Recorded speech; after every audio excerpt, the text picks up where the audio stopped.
His Excellency Syed Noor, Dr. Radha Bakar, Sheikh Anil Kinji, distinguished guests, ladies and gentlemen. Very good evening to one and all. It is an honor to welcome you to the embassy this evening for the third lecture of our landmark series for the MANDVI to Muscat Indian community and the shared history of India and Oman. First, let me kindly invite His Excellency Amit Maran, Ambassador of India to the Sultanate of Oman, for the welcome address.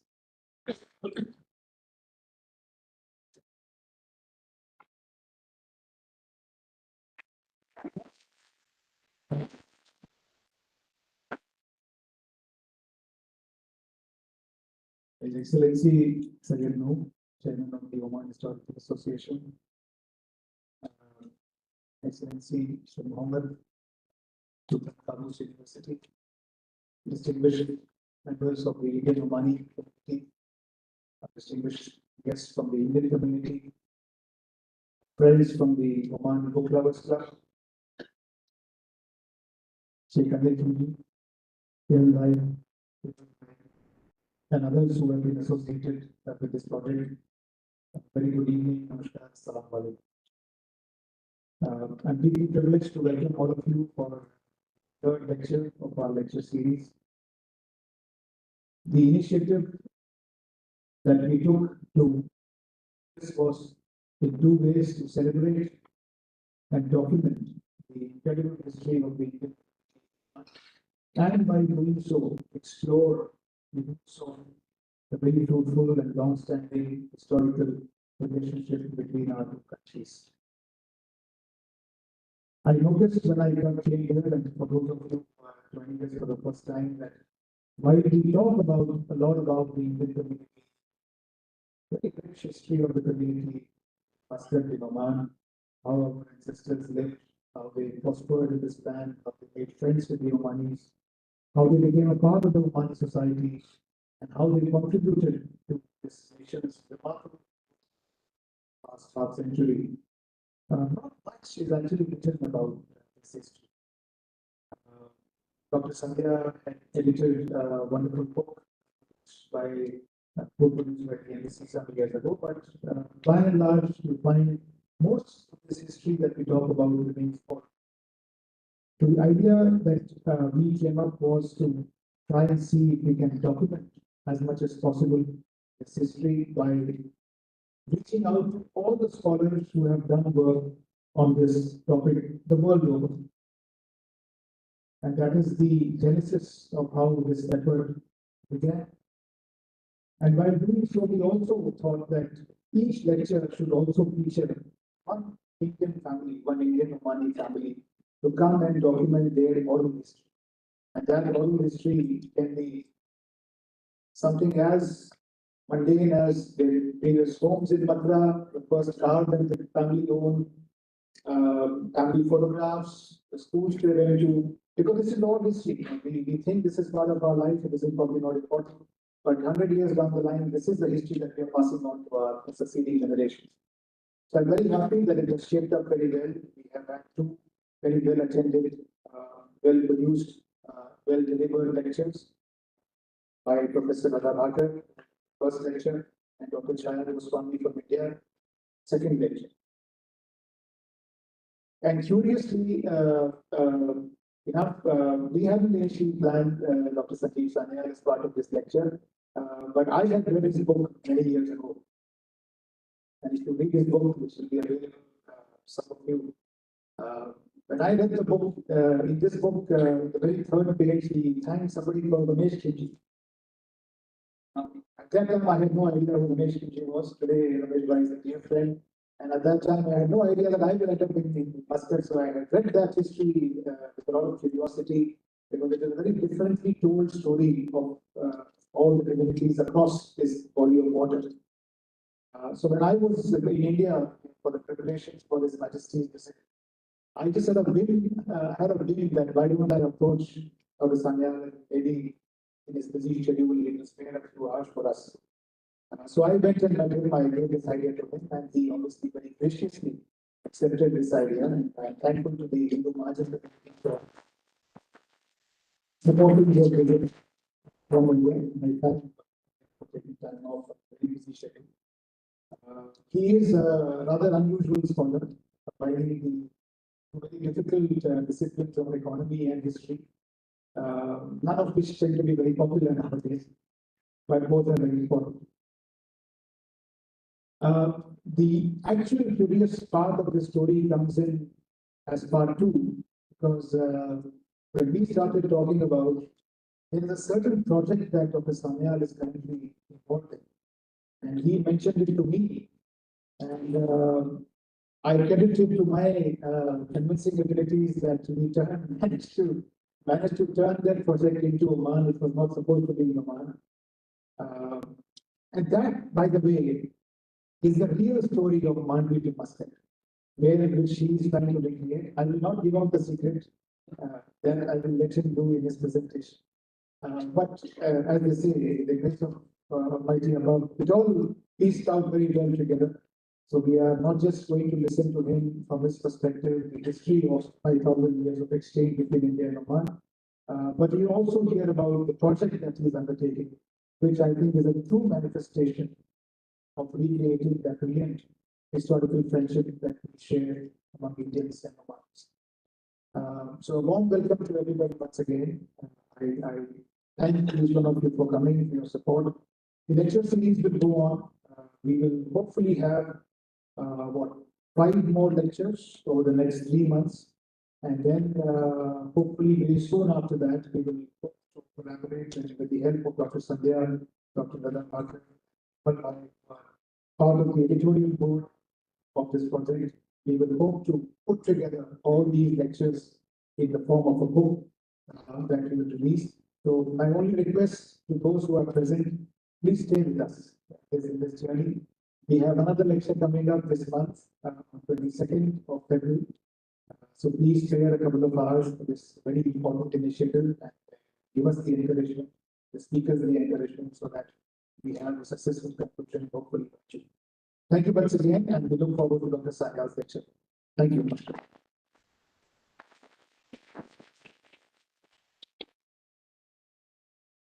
Thank you, sir. Today, we are honored to have with us Shri Sanjeev Sanyal as our esteemed guest speaker. Shri Sanjeev Sanyal is currently a member of Prime Minister's Economic Advisory Council. He was also the principal economic advisor to the Finance Minister for 5 years. An alumni of Sri College of Commerce, Shri Sanjeev Sanyal later attended Oxford University as a Rhodes Scholar. Shri Sanjeev Sanyal is the author of a number of best-selling books, including The Ocean of Churn, India in the Age of Ideas, The Incredible History of the Indian Ocean, and many others. Ladies and gentlemen, it is now time for the much-awaited lecture by Shri Sanjeev Sanyal. May I kindly invite Shri Sanjeev Sanyal to deliver the lecture.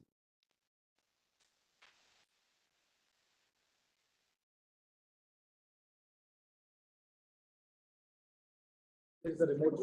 There's a remote.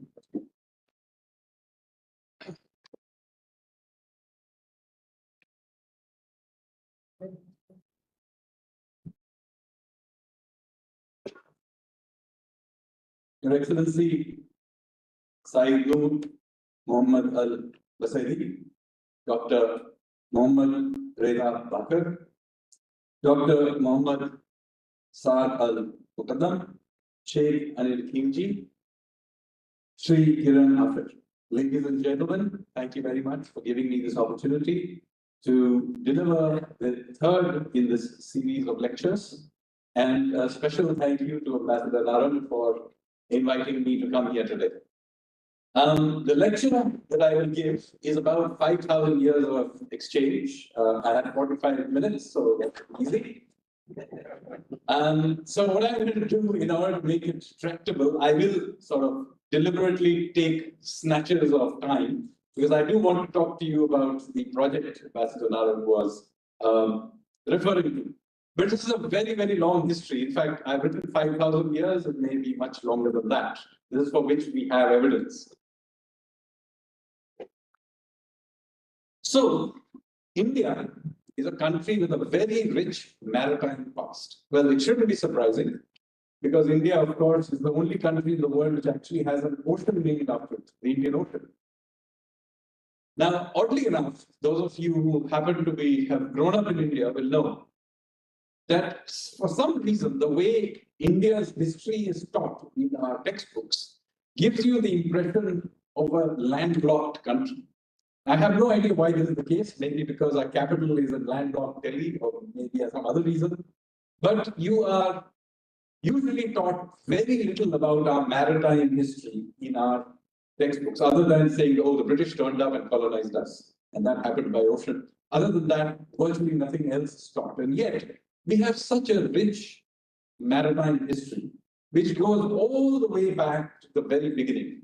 And it is there everywhere once you begin looking for it. It is there in the carvings in our temples, it is there in our paintings, and I've just given 2 examples here of depictions of boats and ships, etc., that are there, as I said, in all kinds of cultural artifacts scattered across India.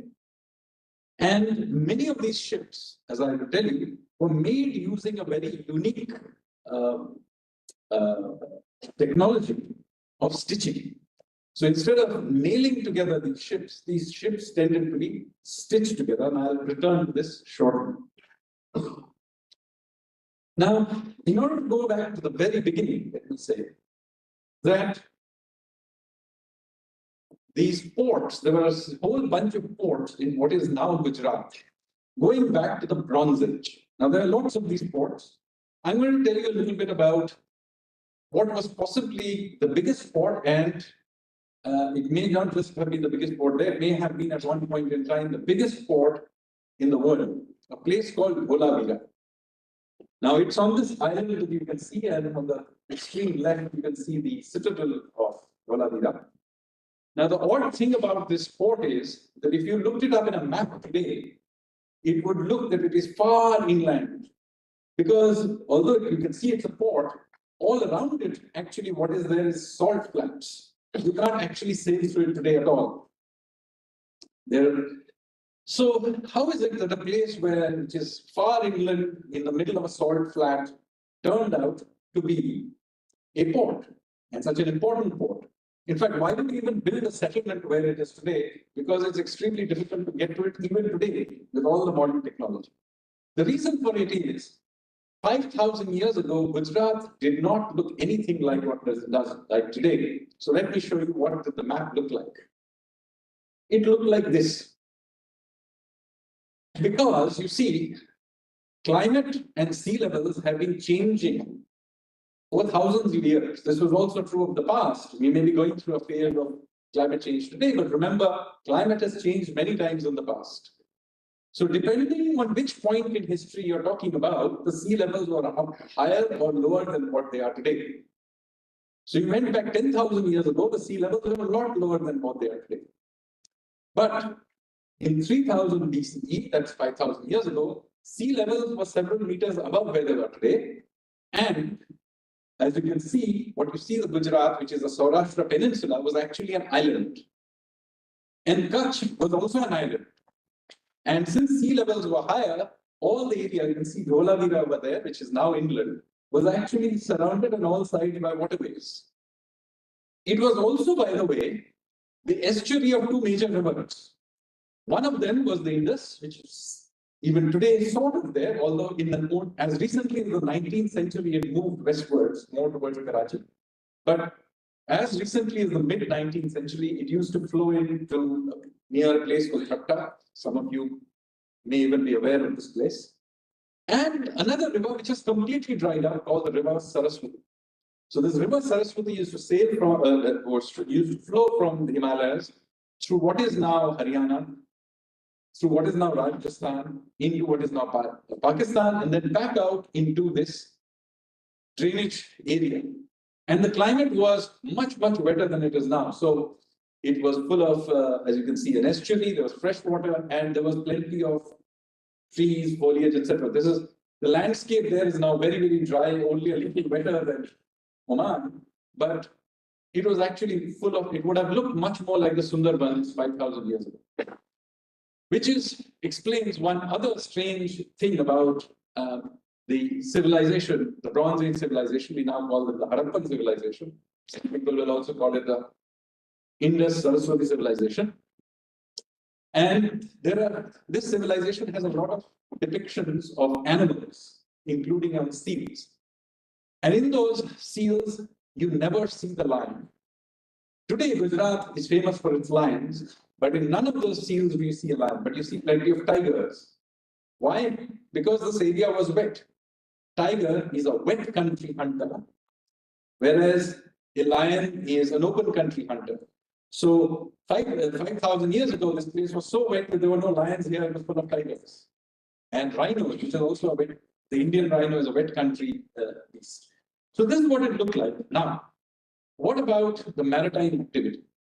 You can see from here that if you were coming up from the western seaboard, you would go up the Gulf of Khambat, up past a place called Lothal. So Lothal, we know is, and everybody will know, there's a huge dry docks kind of area. It has docks, it has warehouses and so on. And very often it is called a port. But if you visited the site, it is a very strange place. It has just got these docks and it has some small warehouses, but it's a very small settlement. Even at that time, it was a tiny settlement. So why did you have this place? The reason for it is that it was not a port at all. It was actually a customs depot. So you stopped ships there, they got checked, they got their seals stamped, and then they made their way up to Dholavira, which was the port. Now that is for those coming from the south. What about the people coming from the west or those going out to the west? They would go from Dholavira down through the Gulf of Kutch, past an area called Dwarka, right? Or what is Bet Dwarka actually. There are lots of Harappan anchors and seals found there. Now, what does the term Dwarka mean? It actually means the gateway. And what is it a gateway to? Well, it is a gateway to the Middle East. So they were sailing out 5,000 years ago. Harappan merchants were sailing out towards Oman, then further into what is now Bahrain, Qatar, and all the way through to Mesopotamia. And there are lots of archaeological evidence of these. There are seals, there are beads, there are weights and measures from there, and combs. So this is a Harappan comb found in a place called Salut in Oman, along with seals, beads, pottery, etc. So you can see the kinds of artifacts that have been found throughout the Middle East from the Harappans that were coming through. Now, what is interesting is that there were large numbers of them coming. So this was not small numbers, because although we haven't got clear evidence of how many of them there were in Oman, but they were also trading, as I said, all the way through to Mesopotamia, where there was a literate culture called the Sumerians. So for the Harappans themselves, the Indians have also got inscriptions, but they have not, we don't know what the script is, so therefore we can't read them. But the Sumerian script has been translated and deciphered. And in there, it mentions a people called the Meluha, who come from the east to trade with the Mesopotamians. And they're almost certainly Indians, because they come with products that are clearly Indian products. They come with peacocks, they come with ivory, they come with cloth. Because remember, cotton is actually an Indian plant. And they come from the east. And there are many other descriptions which makes it quite clear that they came from India, and specifically from Gujarat, because that's where all the ports were. And they were not there in small numbers. We have descriptions of small enclaves of these merchants who were living in and around these Sumerian cities. So when you see large Indian communities today, do remember, even in the Bronze Age, there were Indian communities living in the Middle East, and presumably also in Oman they were living, because we have found so many Harappan artifacts, there are almost certainly reasonably large communities that were living here. Now, there are also descriptions of these people in these Sumerian inscriptions. And one of the earliest descriptions of Indians outside of India that we have is in a court case in Sumeria, which is between a Meluhan and a local. And the court case is an interesting one because it involves an accusation that the Meluhan had got drunk and in a drunken brawl had broken the tooth of the local. So in the court case, the Meluhan, i.e. Indian, was found guilty and he was then fined a number of silver coins for this brawl. So that is the first mention of an Indian anywhere in the rest of the world is related to this drunken brawl. Now it's possible that prohibition in Gujarat has something to do with this. So I told you about what it is that they were exporting. The Indians were exporting cloth, they were exporting peacocks, ivory, beads, weights and measures. But there is a lot of lack of clarity on what they were importing. After all, nobody goes out to another country and exports, rather taking something back. So on this, there is a lot of controversy because nothing of obviously Middle Eastern origin has ever been found in any Harappan site, not just in the ones in Gujarat, but even further north. So we do not know what exactly was done, so we can speculate, but we can make some educated guesses. Now from Oman, it's possible that we were importing dates. You ate them, so presumably that's why. But we have never even found date seeds also, which don't seem to be local. So maybe they were, we don't know. There were some other consumables. But most likely the thing they came here to trade was actually copper.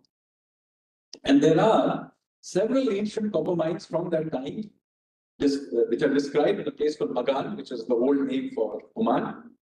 And here are these sort of beehive-looking structures that are now, I think they're considered UNESCO World Heritage Sites. So these are 5,000-year-old sites. And many of these sites are also associated with Harappan beads and so on. So one very likely source of imports into India was ore from here, because India does have copper, but they are not in the Gujarat region. They usually are much further north in an area called Khetri, which is the Haryana-Rajasthan border. So people further south were probably, after all, Bronze Age means it's copper-based civilization, and some analysis has been done of the copper, and it suggests that it probably came from Oman. So there is corroborating evidence as well. I have a somewhat controversial theory in addition, that they were probably importing horses, maybe not from Oman, but certainly from further inland. This is controversial because there is a standard theory that had been propagated till now that Indians were late to the horse and that when they did come across it, they got them from Central Asia. But I have, and I can discuss it elsewhere, I don't want to go too deep into it, but I have a good theory that Indians were importing Arab horses from the very beginning. This may be, and there is some evidence of horse bones found not far from Koladura as well, suggesting that possibly that was the other import as well. Now, in subsequent generations, there are lots and lots of descriptions of Indian shipping, etc., that you see. And this shipping is not small scale. So the era I described was, of course, in the very beginning. That era, of course, came to an end cataclysmically around about 1900 BCE, when there was a sudden change in climate. The whole area became drier. In fact, this was a shock to many other civilizations as well. The old dynasty Egypt collapsed. The Sumerian cities collapsed. The Saraswati River I described dried up, and all those Harappan cities died and were abandoned.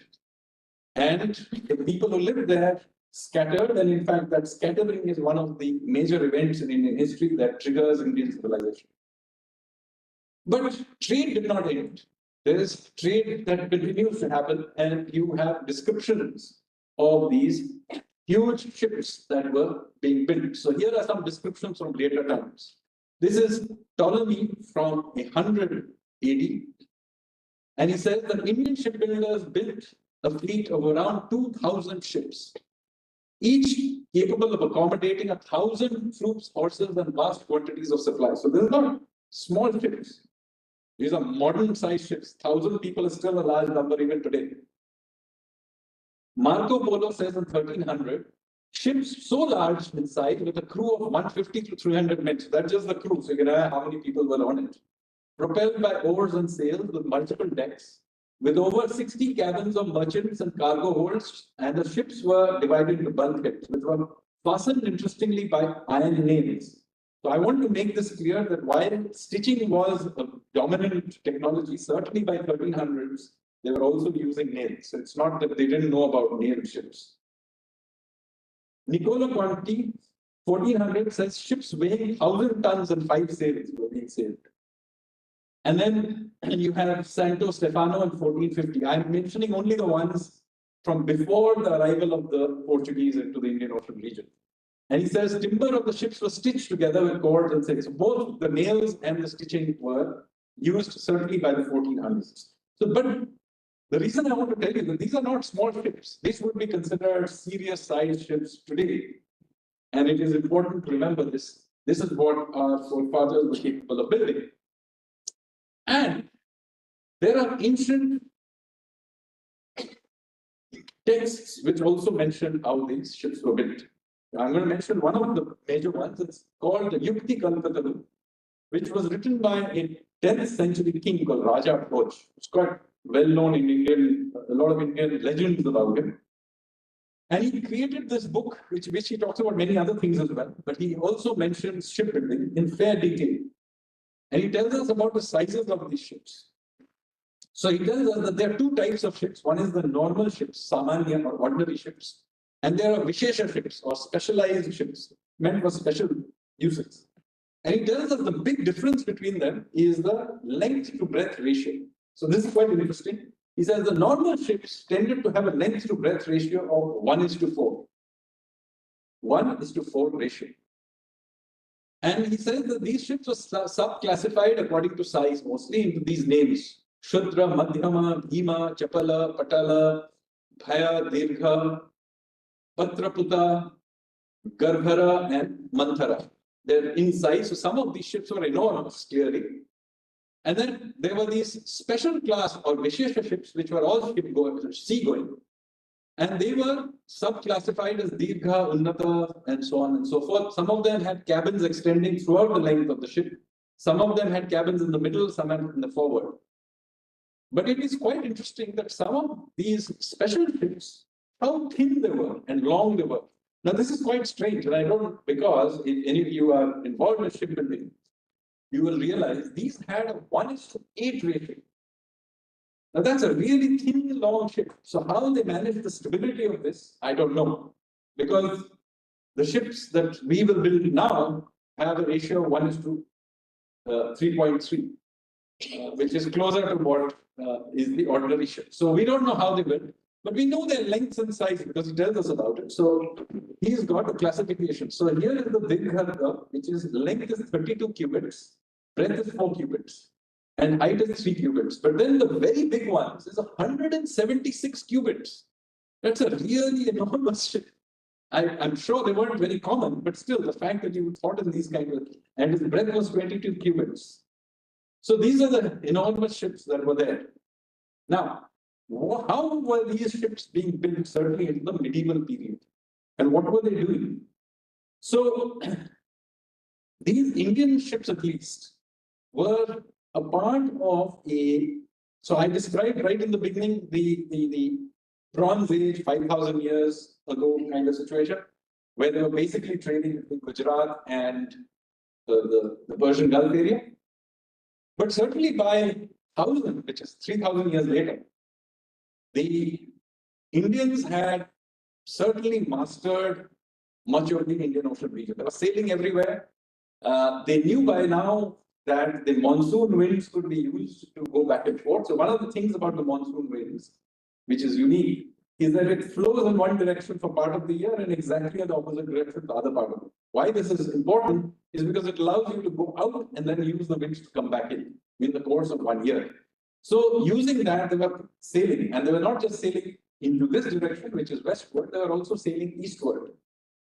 And so they were a very important part of a trading system which went from the Red Sea, where there was so at different points, obviously, there were different empires, but I'm now describing the world, say, of 1000 AD. So that's 1,000 years ago. They were basically sailing between the ports of the Fatimids, who were running an empire, what is now Egypt, and were at that time the biggest power in the Middle East. Interestingly, they were a Shiite kingdom. So we tend to not associate Egypt with Shiism, but that was what it was. And then they sailed down the Red Sea out to Socotra, or what the Indians call Dvipasudhara, or the island of bliss. And from then, some of them would sail up north towards Muscat and out again towards Gujarat. But the bulk of them were sailing out towards actually southern India, where there was a huge port in a place called Buzaris, or what the Indians call Patnam. From then, they would go the other side and sail out. So some would sail around Sri Lanka, or they would just use the land route across to the eastern coast. And from there, they would sail out to Indonesia and further out. There were two routes you could take. One is through the Malacca Straits, which is between Sumatra and the Malay Peninsula, or you could use the Sunda Straits, which was further south between the between Java and Sumatra. And then they were sailing out towards the Mekong Delta, which is now Cambodia and Vietnam, and then up the coast all the way through to China, Japan, Korea, and so on. And there was a huge amount of trade going back and forth. This is not small trade. So if you read Korean history, for example, Korean history, as it is taught to their schools, begins with the marriage of a local prince to a princess from Ayodhya, which is in north central India. Yeah. So there was a royal linkages even at that point in time. And there are remains of large Hindu temples along the Chinese coast. So, there was a huge amount of trade going back and forth, and the impact of that is still there. The largest Hindu temple in the world is not in India, it's actually in Cambodia, it's Angkor Wat. So there is a huge amount of trade going back and forth. So in India, the southern India at that point was controlled by an empire called the Chola Empire. And then they went through, in Sumatra, there was an empire called the Srivijaya, and all the way through to the Song Empire, which was China. And they were trading back and forth. In fact, one of the interesting things that happens in all of this is at some point in time, the Javans and the Srivijaya and the Sumatrans have a war, and in which the Javans win and they push the Sumatrans out. In which case, what the Sumatrans do, they ask for help from the Chinese. So, with the help of the Chinese, they push out the Javans. And what happens as a result is quite unique, is that the Srivijaya kingdom ends up controlling both the Malacca Strait and the Sunda Strait. Now, as what happened, this was the first time one person controlled both the approaches between India and China. And so they began to extract more and more taxes. So in 1017, the Chola emperor actually sent a small expedition to warn the Srivijaya that they were not happy with all of this. But clearly it didn't work out, because in 1025, a very large expedition set out from the port of Nagapattinam in India and raided the Srivijaya. They turned up, they went first through the Sunda Straits and up the Malacca Straits, and they sacked Palembang, which was the capital of the Srivijaya, and then defeated the Srivijaya army on the Malay side, in a place which is now called Kedah, and came back. And after that, you see the tariffs were reduced and trade again resumed. Now, we do not know why the Chinese didn't respond to this, because after all, the Srivijaya were their ally. But it is quite possible that the Chinese were just as annoyed with this extra tariffs, because we have a record just a few years later of a joint Chola-Srivijaya embassy that went to the Song Emperor's court. So one possibility is that this was done by the Indians with full support from the Chinese side. But we don't know, I'm guessing. But I'm just trying to give you a sense that this, if you hear of geopolitics in the Indian Ocean, do remember that this goes back a very, very long way, back to the past. Also, I want to tell you that much of this voyaging that is being done, these large ships that are being sailed, are not being done by individual merchants. You may get the impression there's an individual merchant who gets up, maybe some of them are rich, build a big ship. No. This was all being done by these huge corporatized multinational guilds. They were almost like modern companies. And they had very colorful names. So one of the merchant guilds of that time is called, for example, the 500. Why? Presumably it had 500 shareholders, I don't know. But, and so this, the 500, they are there in many inscriptions in southern India. And they were trading with Southeast Asia mostly. And they were originally from Karnataka. They probably were trading on this coast as well with the Arabs, I don't know. But certainly they were trading with Southeast Asia. And they had their own navy, armed navy, because they were dealing with pirates. There were pirates everywhere. And they were powerful enough that they were able to keep going for hundreds of years. So dynasties would come and go, but these joint stock companies seemed to survive them, suggesting that they were powerful enough that these dynasties didn't mess with them. Also interesting is how they were financed. So they were financed by temple banks. So Indian temples of that time were very famous for having a lot of gold, right? Now, very often people may have impression that, Indian kings were very pious and they were handing over all their gold to the temples. I can tell you, Indian politicians of any era were not all that pious, and certainly it's impossible to get them to hand over money to anyone.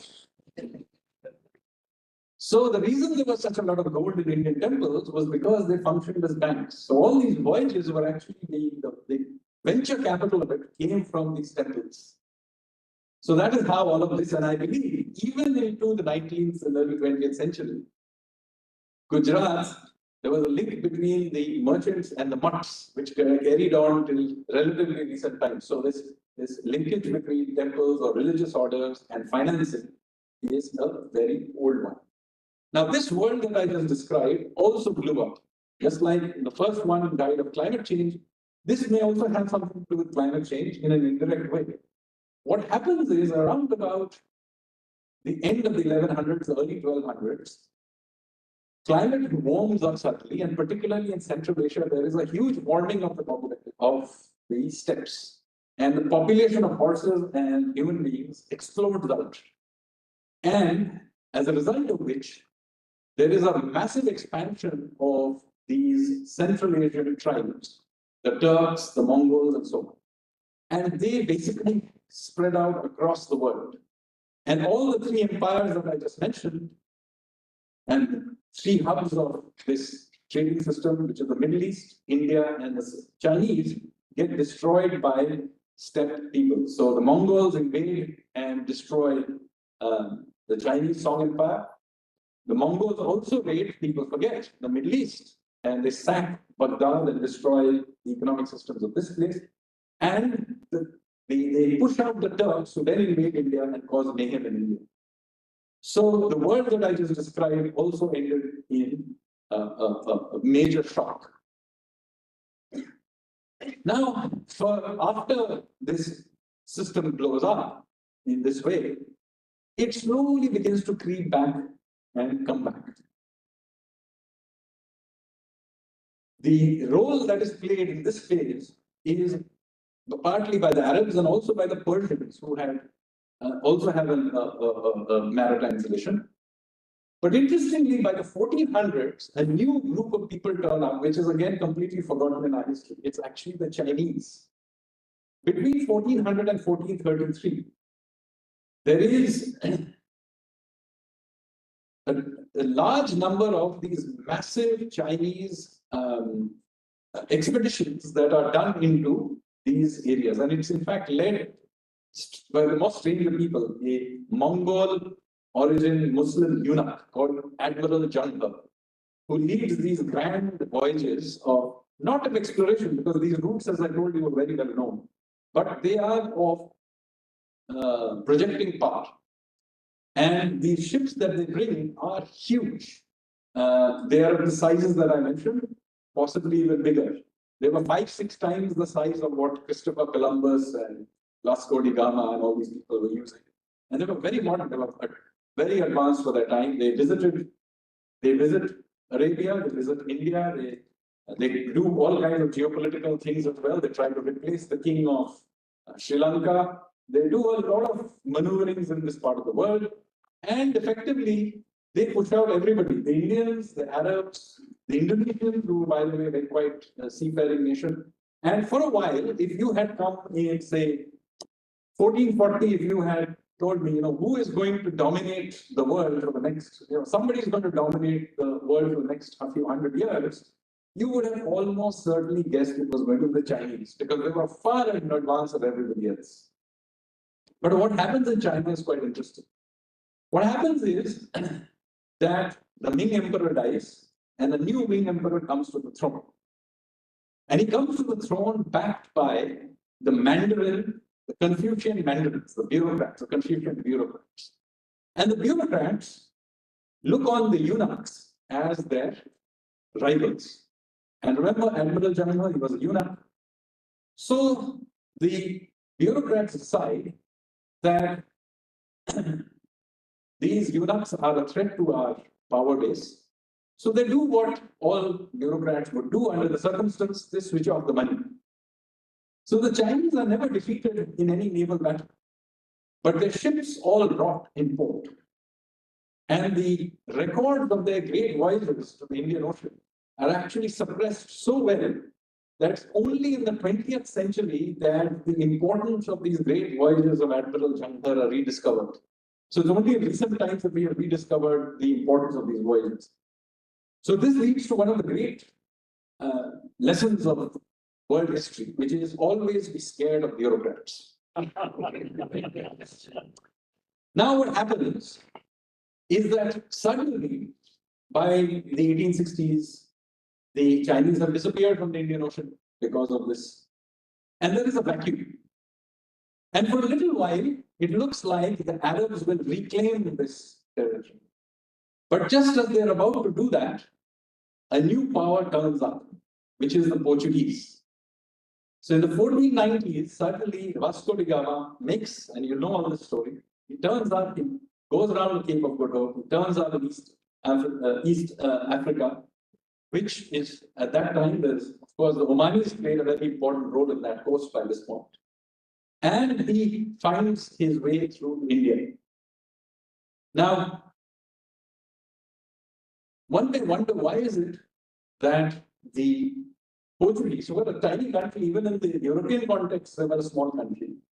Why is it that they were able to suddenly, within literally the next 20 years, they basically take control of the Indian Ocean? Why were they so successful? Well, the reason for that is the Chinese had been there just before them and had knocked everybody out and suddenly withdrawn. So they were kind of there in a political vacuum, which they took advantage of. And there was another reason. The other reason was that the predominant design of the ships that Indians and Arabs and others were using was they were tying their ships together. Now, there are some advantages to this design, which I will discuss later, but there was one major disadvantage to this, which is that you could not place cannons on such ships. The blowback from your own cannons would loosen the stitching and would cause them to flood. So the net result is the shipwrights of the Indian Ocean took a long time to figure out how to build the new design of ships. It was almost the 18th century that finally the Marathas and others began to mimic and build cannon-worthy ships. But essentially, the Europeans took over this entire territory very, very quickly. So by the second decade of the 1500s, the Portuguese had taken over the Indian Ocean. They were there in Malacca, all the way in Southeast Asia. They controlled Goa, they controlled Diu, they controlled large parts of the Omani coast as well. And they would remain basically the dominant power till somewhere in the 1630s. And you can see this is what Muscat looked like under the Portuguese. I've got a map of that time. And you can see the two forts. There were two forts at the bottom, which exist today, Al-Jalali and Al-Mirani. And of course, they had big walls towards the land side. So this is a map circa 1635. But by the time this map was created, the Omanis were already fighting back. And they begin to push back against them, the Portuguese, and begin to recapture. Similar thing is happening on the Indian side as well, where Shivaji and the Marathas are also fighting back against the Portuguese and recapturing. For example, there's a huge battle at Vasai, which is just north of Mumbai, where the Portuguese are defeated and pushed back as well. There are raids by the Marathas into Goa, but here similar things are going on as well, except that having pushed out the Portuguese from everywhere else, they find that you cannot evict the Portuguese from Muscat. So there is the siege of Muscat in 1649-50, where the Omani find it almost impossible to get rid of them because no matter how hard they try, the Portuguese can always resupply themselves from Goa and Diu, which are not far away, as you know. And there are these two major forts which they find impossible to capture. One is called Capitao, which is Al-Mirani, and Joao, which is Al-Jalal. These forts, as you know, still exist on either side of the Royal Mills. And why is this a problem? Because you see, if they can be here, they don't have land control. The Omanis have pushed them out, but they control the sea. And what they did is that they insisted on a carta. Carta is like a license permit. And if you didn't have a Portuguese permit, you couldn't cross the seas. And the Portuguese were absolutely brutal in enforcing this. There are many instances where they would catch hold of a ship in the middle of the ocean and discover that they didn't have the permit. They would set the ship on fire with the crew in the middle of the ocean and leave them there. So imagine, I mean, they were like basically the Mongols of the oceans. So there was a lot of effort to do this, but after several raids, the Omani leadership discovered that it's simply impossible to push. And in fact, they were occupying the hills just around Muscat that you could still see, and they could see Jalali and Mirani, but they just couldn't do anything about it. Till there was a very twist in the tale. Some of you may be aware of the story. So I'm going to tell you the story of Narottam, the Indian merchant. So what happens here is that the fort has a governor. His name is Pereira. And Pereira covets a young girl who is the daughter of a Hindu merchant, presumably from Kutch, because there is, even at that time, a lot of trade with Kutch. Of a Hindu merchant, his name is Narottam. We have several oral histories of this incident. We also know it from some writings from a little bit after the times. So what we know is that Pereira wanted to marry Narottam's daughter, and Narottam was not very keen on this match, and his daughter also was not very keen on the match. But of course, there is a problem because they are in this small enclave, and the governor wants to marry your daughter. Now what are you going to do? Right? It's a tough situation. So after a lot of pressure, Narottam finally agrees to the wedding. And so he says, okay, since it's my only daughter and I'm going to have this wedding, I'm going to arrange a big banquet. So what he does is that he requests for the fort of Al-Mirani to be given over to him so that he can clean it for a big banquet feast. So in that excuse, he takes control of Mirani.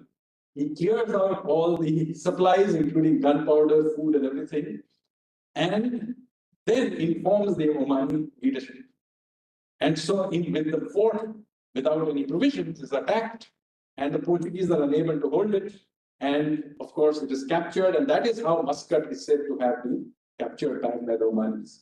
So there is an old, what should I say, history of the Omanis and the Indians collaborating on what turned out to be a major geopolitical event, because after this, essentially, very quickly, the Portuguese lost control of the Indian Ocean. So this was one of the events that led to it, and they would be replaced by the Dutch, and then, of course, later on by the British. Now, this history, as I said, I want to get more details on it, because it's mentioned in either oral history or in very short mentionings. If there are people here who have more details, for example, I would love to know what was the name of Narottam's daughter, but no, I could not find any reference to it.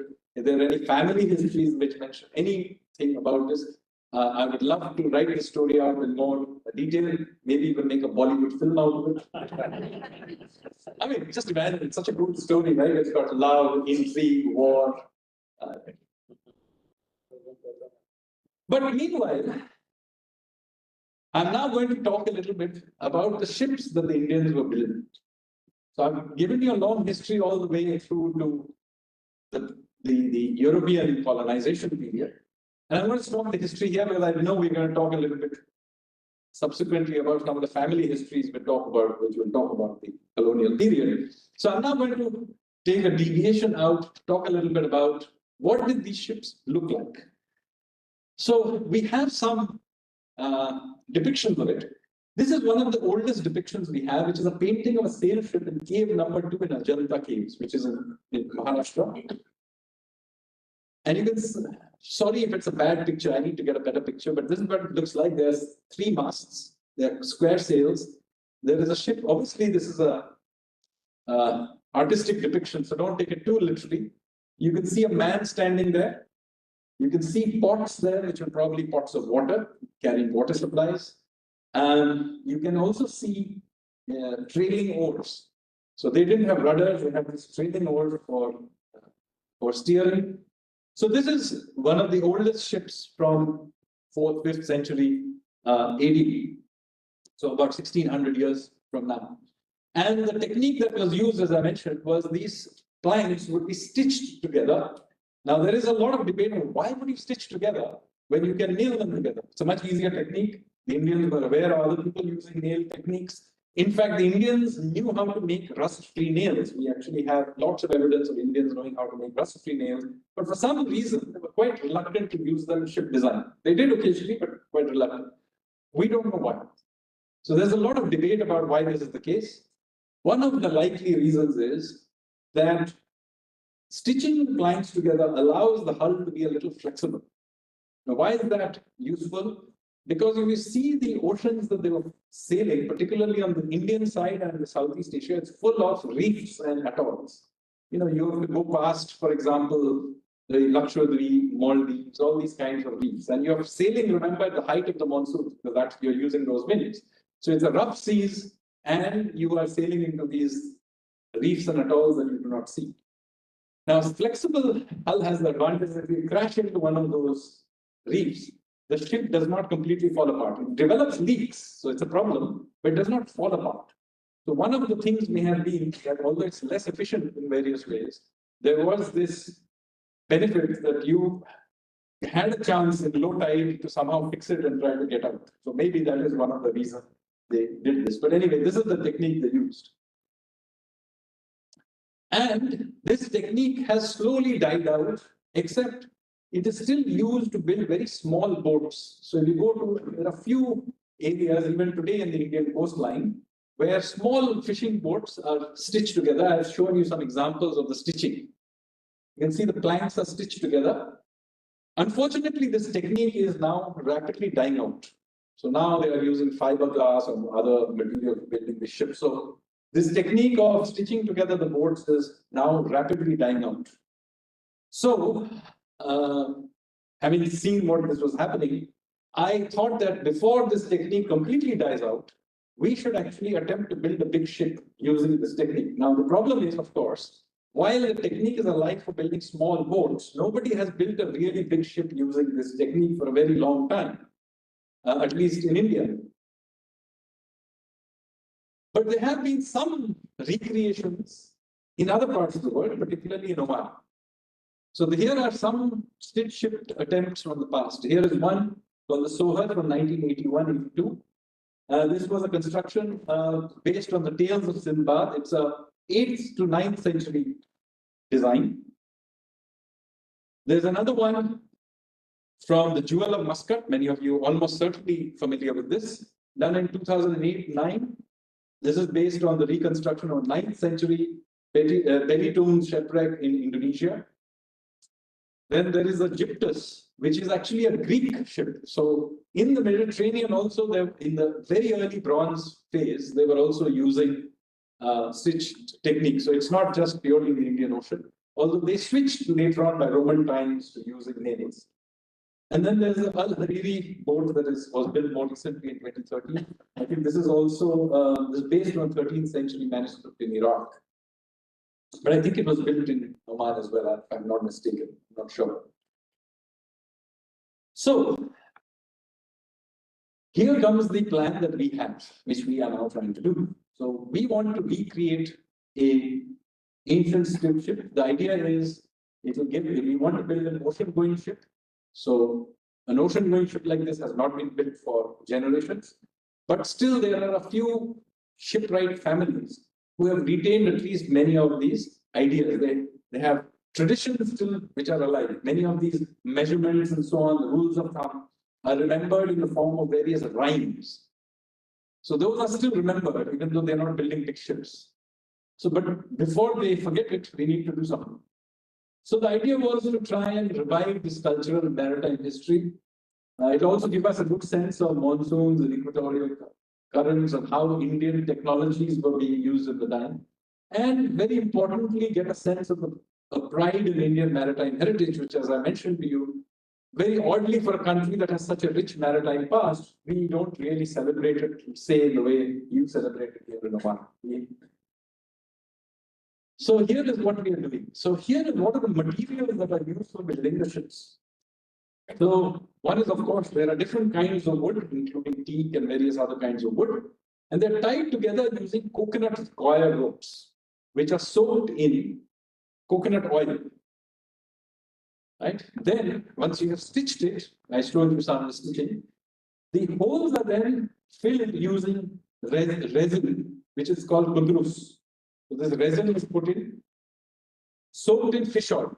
So I'm dreading what it might smell like.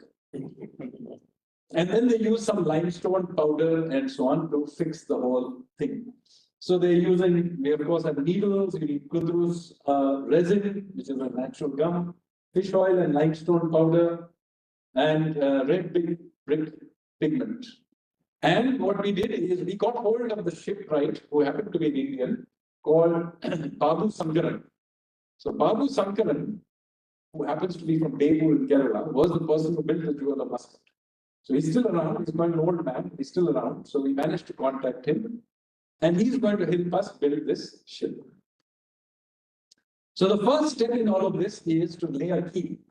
And the keel is ideally sourced from a single piece of timber, but depending on the size, it may have more, two pieces or more.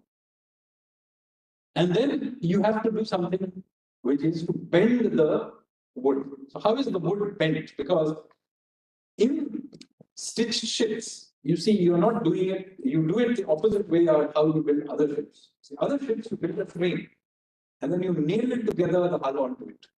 In a stitched ship, you actually build the hull in a curved way, and then retrofit a very light frame, and even that frame is basically there to make sure the mast and all of those are fitted in. So the structure of the ship itself really comes from these bent wood. So how do you bend this wood? It is done through steaming. Hot water and steaming loosens the fibers of the wood, and then it is put together in particular angles, and that is how it is done. And you can see how this process works. You create these chambers, you pump steam into it, and then once the wood fibers are loosened, you curve it. Very painstaking work. And then you can see the pairs of holes are then drilled on the two planks, and you make the holes and you stitch it together. These photographs, by the way, are from the Jewel of Muscat, because the ship we are building is just the keel laying is the only thing we have done. So these are all from the Jewel of Muscat. But as I said, the ship builders are the same and very similar techniques. So here is the wadding, the hammering, the coir is put through. This is by and large, much of this wadding and stitching is on the outside. Now again, one would think that it would make more sense to do it in the inside, because then it will leave the curvature smooth. But in fact, the tradition is to put this on the outside. Again, we do not know why. One possibility is that the salt water causes the fibers to expand and then fill out the spaces. I don't know, but this is how it's done. And then you begin to tie these things in this way. And then, this is how all the stem post, the stern post, they're all stitched onto the keel. And then you have these horizontal cross beams that give this firmness to the shape. So because you already built the hull, which is loose, you create these cross beams, which is the frame. And then the stitching, you fill it with plugs, the putty is applied, which is made from that kudrus, coating of fish oil inside and outside the hull. And so this is the project we have started last year. It's funded by the Ministry of Culture. And the Indian Navy is going to oversee the project. And of course, the Ministry of External Affairs will help with foreign collaboration and regulatory approvals from the Shipping Ministry and so on. And this is how it is getting done. So I showed you the photograph earlier, which was not clear, but this is the sketch of that painting so that you can clearly see what that ship looked like. As I said, it had 3 masts. It has a foresail as well. And then you can see very clearly it has these, it doesn't have a rudder, it has these trailing oars. It has, and so on. So this is the schematic sketch of the Ajanta sail ship. This is the line drawings of the ship that we are running with. Given that it's going to be about 21 meters long and with a 3.3 length to breadth ratio, we didn't think there was space for having 3 masts, so we are doing only 2. There will, however, be a foresail, and then there's some space for creating. There'll be a deck below where sleeping will be put up and all of those things. So this is basically what we are doing. These are the line drawings, the concept design. And then, of course, we end about a year from now. So right now, what has been the key laying has been done, the construction has started. But we hope that we will get to this stage by 2024 and launch it. And then we will outfit it into early 2025. All these photographs are from the jeweler Muscat, which was, this was its sister ship in a sense. And then we will have to do multiple, mid-2025, we'll have to do multiple sea trials. As I said, we don't exactly know how this ship will behave in the sea, because no modern sailor has sailed a flexible hull ship. Another important thing, notice that these ships have square sails. Now, modern sailing ships have lantern sails, they're triangular. Now, there are certain sailing characteristics that lantern sails allow. They allow you, for example, to sail at an angle to the wind. Square sails don't allow you to sail at too much of an angle to the wind, so that you are forced to sail with the wind. How all of these interactions, that the rudder and the flexible hull, how they all interact is not entirely known, but we will be heavily relying on the captain of the jeweler Muscat, who we met this morning, and he has agreed to give us whatever feedback he can give us, although our design is slightly different from his, in fact, significantly different from his. Still, we will get some, hopefully, some feedback. So here are the routes that we can do. There is the one route that we wanted to do, which is from Odisha, which is there, down the coast to Sri Lanka, then across to Sumatra, and all the way to the island of Bali. There is a festival that is celebrated every year, even now in November, called Kartik Purnima. And as a part of that, a fair is held every year called Bali Jata, which literally means the voyage to Bali. So the cultural memories of these voyages are still alive. And this is the direction. They didn't go directly across. And this is usually in November when the wind is blowing from the north. We would use these winds to go to Sri Lanka, use the currents to go to Sumatra, and then go all the way to Bali. So this is one route that we could do. But there is another route which is closer here, which is to go from MANDVI to Muscat. This is the route. So this is the much closer route, and this, as I can say, we will have to do the wind patterns. As I said, the wind patterns and the things, we'll have to take those into account to decide on the exact time we will use.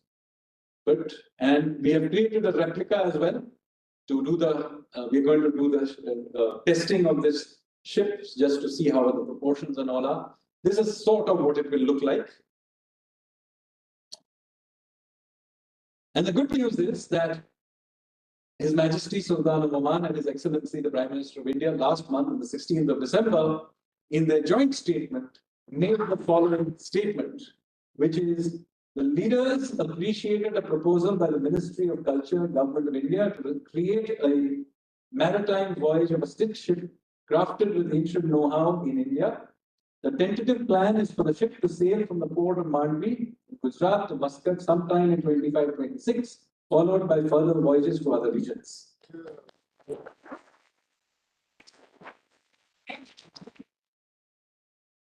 So the journey begins. Would you want to do a question and answer now or later? How would you want to do that? I can do that now. Yeah? Okay. So if somebody has a mic, we can give it around. There's a gentleman here, there's somebody at the back. I'm going to answer your question. Here, sorry, there is a.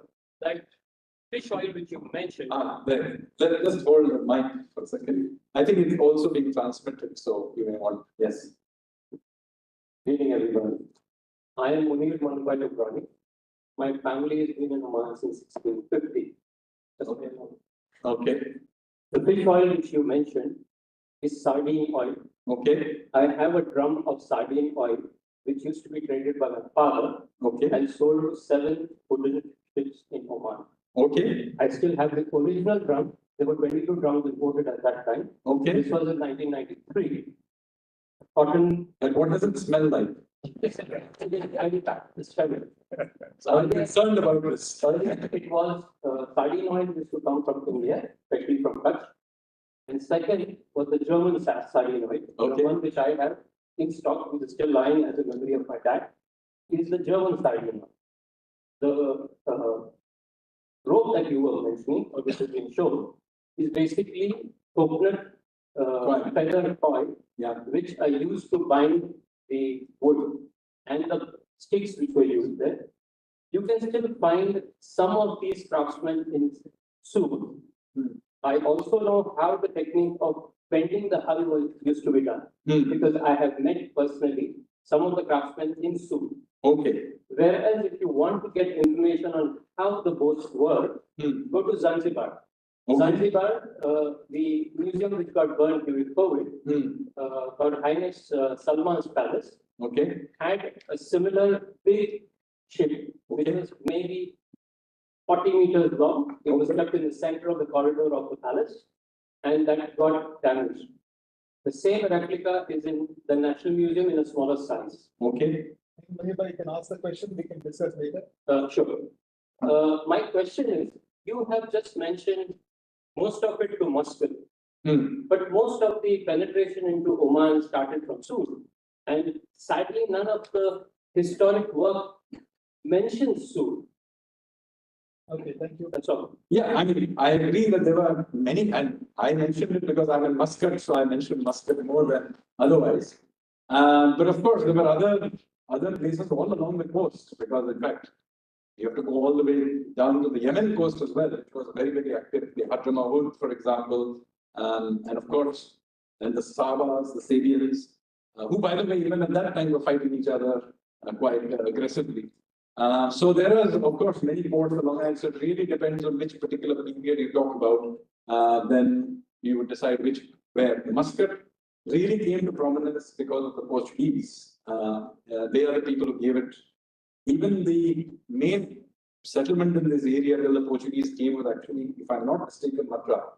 Isn't that the case? Muscat first, then Matra. Okay. So maybe I'm wrong on that. But yes, Muscat's real importance comes with the Portuguese, partly because it was the last thing they had left and they could defend it, maybe. But anyway, I mentioned it because I'm in Muscat, but you're right, that there were many other ports along the coast. That is true. But I would be very, very interested in this sardine oil thing. My family came on their own ships from Kutch. Okay. We'll have a discussion on Yeah, that'll be actually great if you give me, especially if you have any information about how exactly they use the stars and at which time of the year they did these crossings. If you have some documentation on that, that will be very, very useful to us. I have stories what was narrated to me from my grandmother. And my grandfather is. Yeah, but still, whatever we remember, if you can write it down, that would be useful, because we will use what we think from the winds of today and try and figure out what's the best time to cross. But maybe that's not the time they use for what are some other reason, maybe. So it would be useful. Similarly, I have a Kutchi manual which has been translated into English from the 14th century of how the stars were used to navigate. But I must admit, I have not been able to use that manual to work out exactly what they were doing, because it's got all these logs in it. I gave it to the Indian Navy and they're trying to figure it out. Maybe they'll manage better than me. Yes. Thank you for your lovely lecture. One of the things that you mentioned about the Chola Empire was when they went to China, they were corporations. Actually. Yes. What about from MANDVI to Muscat? The Gujarati merchants, were they corporations? So I have not come across a good evidence on exactly what these corporations were and how they work. So I'll be very interested to know. When I was doing my research, I found the evidence for southern India, partly because they wrote their contracts on copper plates. So they have survived. So you need copper plates contracts, and they were interesting contracts. So many of these contracts would be tripartite contracts between the merchants, the merchant guild, the artisan guild was producing whatever the product was, and the temple bank. So they would have a tripartite agreement where the temple bank would fund them at whatever interest rate, and the others would have a contract. So, and these are, some of them are inscribed in some southern Indian temples on the walls, and some copper plate contracts have survived. So if anyone knows any ancient contracts from 1,000 years ago that have survived in anywhere in Gujarat, I would love to know it because I don't know about it. So much of this information, by the way, is floating around in a disparate way. And in what my effort is to try and finally bring out these, because people may know odd things here and there. Like, for example, this sardine oil thing, which is interesting. That's a living knowledge. But I found out only today where it comes from.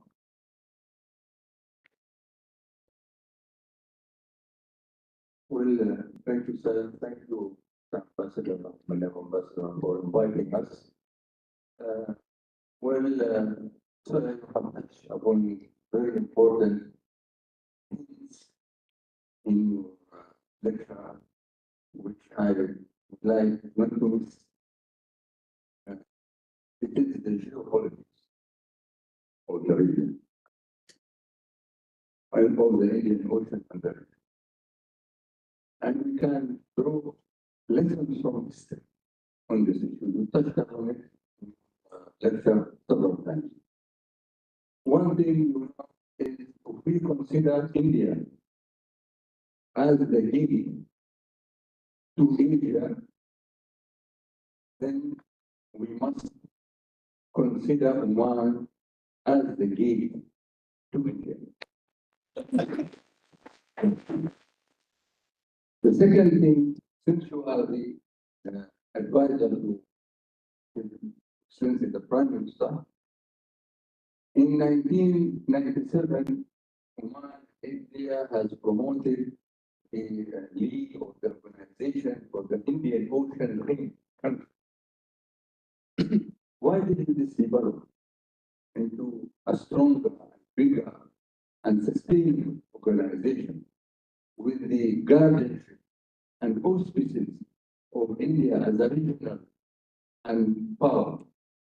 Why did it win out? So we have now Brexit instead of it. I think you might allow me to consider this again. This would be a very balancing power if this was really developed. And our world, you might agree with me, that our world would be different now, very different, if this organization, with the support of India and the diplomacy of Oman, would, continue. So I actually totally agree with you. And this is one of my efforts, is to do something about India's sea blindness. So as I told you, you may think that India, with this coastline and this history, would be very maritime oriented. But if you come to Delhi, you will realize that our top policymakers are extremely landlocked in their thinking. And you will be surprised the extent of it. That's why I say not just our history books, all our, so if you ask Indians who their neighbors are, they will mention Pakistan and they will mention China. But they will not mention Oman because they don't have a maritime view. But if you had a maritime view, then our neighbors are not only Pakistan and China, but also Oman, but also Singapore and Indonesia, Australia, Mauritius. These are our neighbors. But that requires a maritime thinking, which thankfully, let me say, In the last 10 years, it has begun to change because we finally have a prime minister from a coastal state. So if you have a prime minister from Kashmir, then, the ocean is somewhere far down, somewhere there.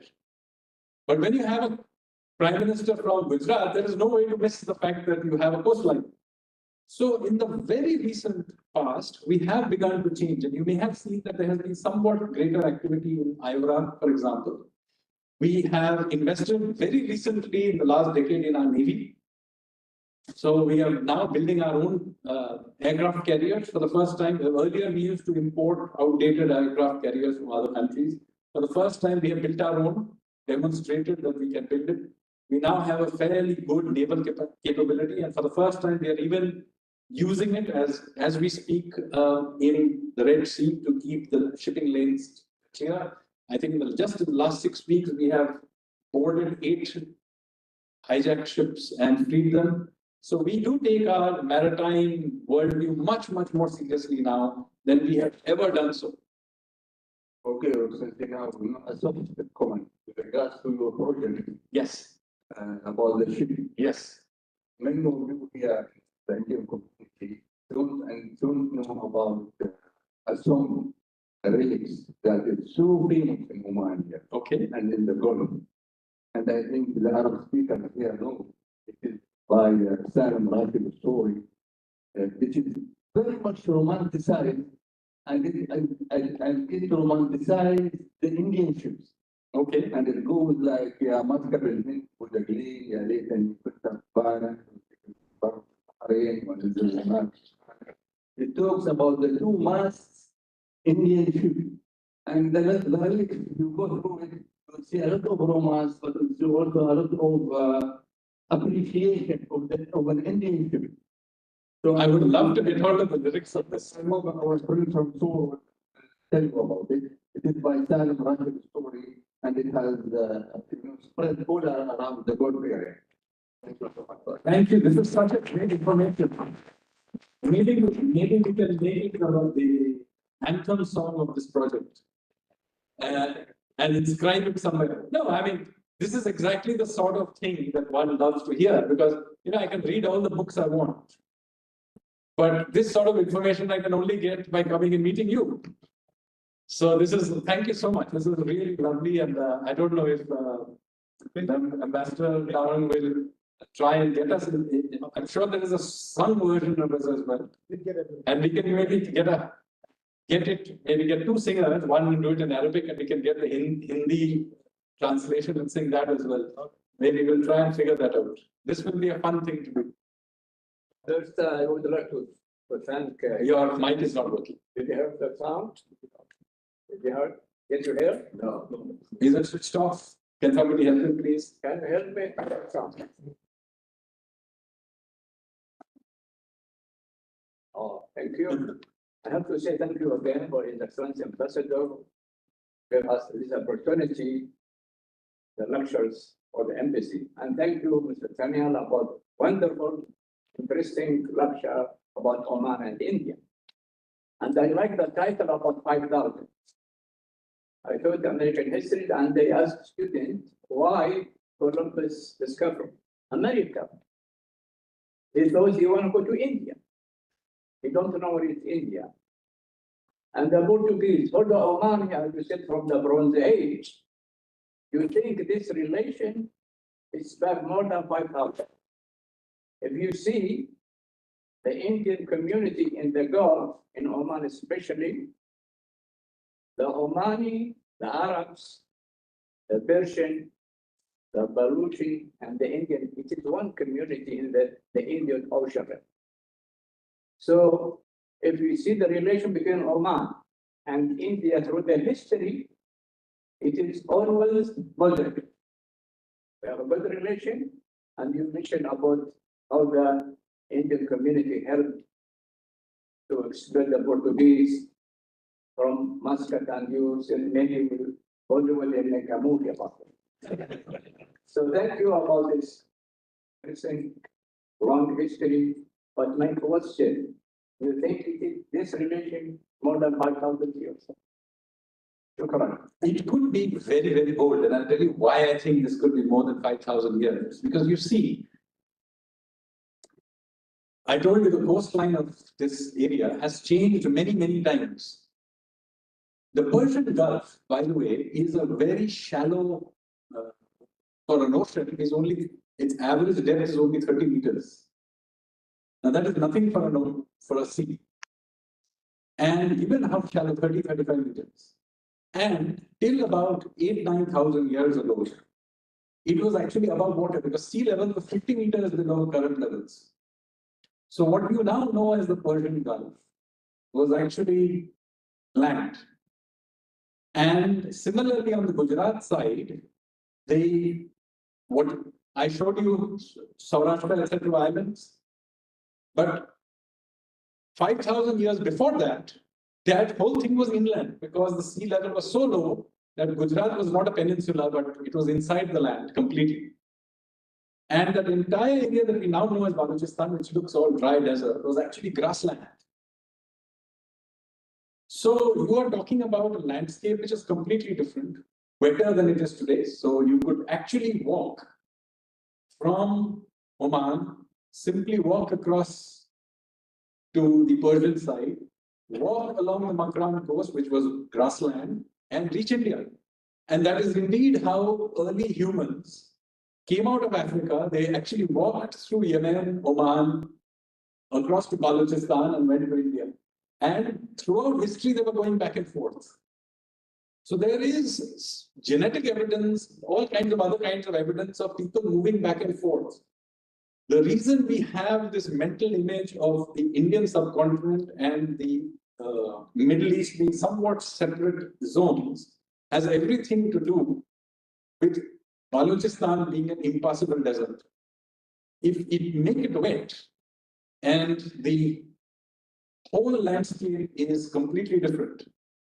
But there is the research being done, there's some genetic research, there's some other research that suggests all of this, but it is still very preliminary and we need to put in some effort into this. Because my own feeling is that this was actually a cultural continuum. But even today, for example, if you ask traditional Omani food, right, it has rice in it. So why on earth would you be eating rice in Oman? There's no way you can grow rice in Oman. But you see, a people's food is a very big indicator of what is very deep down in their history. And very deep down in the history, the Omanis like to eat rice, but there's no way to grow it here. So where did this rice come from? Were they always importing it from India because that's the nearest rice growing area? Or were they growing it here as well at some point? Who knows? And somebody has to do this research. But I'm just pointing out to you, do not think of this landscape as looking the way it does today, because it has the landscape of that 5,000-6,000 years ago, or as you go further and further into time, at every stage was quite different. And when you begin to think of that, many other things will begin to flow into our minds. So this research somebody has to do. You will have to get a good climatologist to try and work with. I'm trying to get the Indian ones to work on this and try and recreate the climate of the last 10,000 years. So maybe I'm doing it for India, so somebody can maybe try and do it for this part of the world as well. Then we can compare notes. And it would be quite interesting to see how human migrations in this region were going on. Similarly, I think we can also do some on genetic studies. We may find some very interesting things about people going back and forth. There may have been far more people going back and forth between the Indian subcontinent and the Middle East than people realize.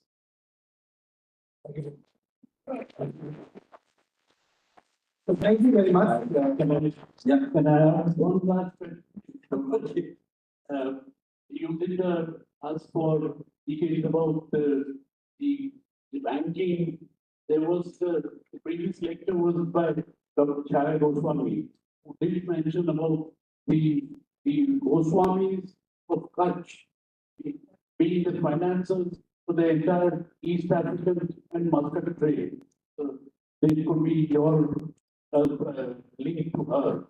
Yeah, so maybe I should get a copy of that lecture, which I haven't heard. So she has a book also, Okay. and which is also very interesting. That is one thing. But my question for the evening is, I mean, India was always referred in mythology, in old books and in old epics as Jambu. Yes. There was that element that India itself was an island. When you say it means that India Well, it was can also be used as a continent, but I'll explain the term. So India, see, the name Hind, Al-Hind, etc. are named India, are named exonyms. They are names that others gave us. But Indians also have had names for their own country. So one of the very ancient names which is still used today is the name Bharat, which is the name actually of a tribe from Haryana, which then they were the originators of our civilization and those ideas. So that's one name. Another name for India is the land of seven rivers, Sapta Sindhu. The name Sapta Sindhu is then used by the Persians.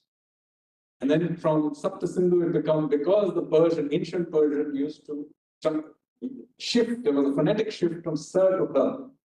So it then became from Sapta Sindhu to Sapta Hindu. And that's from where Up Hindu comes from. Interestingly, the earliest mention is not of the river Sindhu, from where people think the name comes from. It comes from Sapta Sindhu, i.e., from the seven rivers, not from the river Indus. And from there, Hapta Hindu, which becomes Hindu, and consequently Al Hind, India, etc. So that was another name.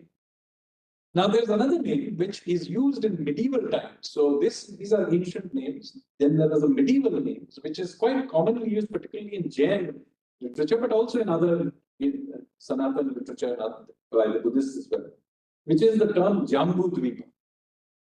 So this term, the question very often is, and what is the jambu? Jambu is the rose apple. And it's a fruit. I don't know if it's commonly eaten here, but if you have ever eaten a jambu, it's a very peculiar shape. Now there's a lot of theory about why India is called Jambu Dvipa, which means the continent or island of the fruit jambu. Some people say it's because this is the island where there's a place where it grew. But in fact, all you have to do is to look at the shape of this. It is a fruit which is a triangular fruit, so to speak. And on the top end, it is thicker and higher, and then it narrows down like this. Now, if you look at a map of India, that is exactly what India looks like. It has the mountains on the top, which is the higher ridges, and then it narrows down into these slopes. So that is the name why Jambudweep is used. Jambudweep is sometimes used for even the Asian subcontinent, sometimes specifically, more specifically for the Indian subcontinent. So yes, so the term Jambudweep is used, and that is the origin of it. Thank you.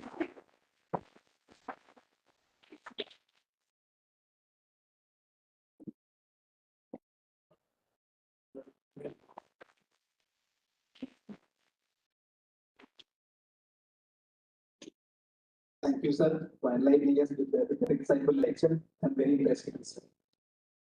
Now, let me invite Mr. Paresha to highlight the history of the farm.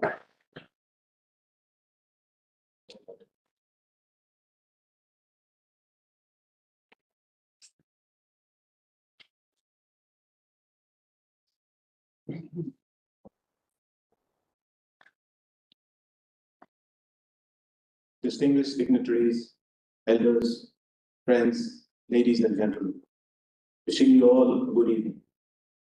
I would like to sincerely thank Dr. Sanjeev Sanyal and His Excellency the Indian Ambassador to Oman, Shri, for inviting me and giving me the opportunity to talk about my family, the Shah Nagadas family, in this third series of MANDVI to Muscat. Our grandfather Nagadas Sanjeev hailed from a remote village called Katkola, about 70 kilometers from the port city of Porbandar, Gujarat. During the early 30s, he embarked on a journey to Aden, Yemen, where he likely resided for a period of 3 to 4 years. But finding it challenging to establish the comfort of a home, he ultimately made the decision to move back to India.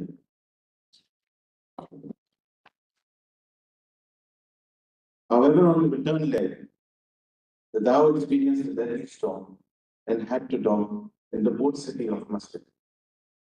Finding a sense of comfort within the large Gujarati Kutchi community, he decided to settle down in the old Muscat and establish the Shah Nagadas Manji brand, selling every Gujarati's true love, food items.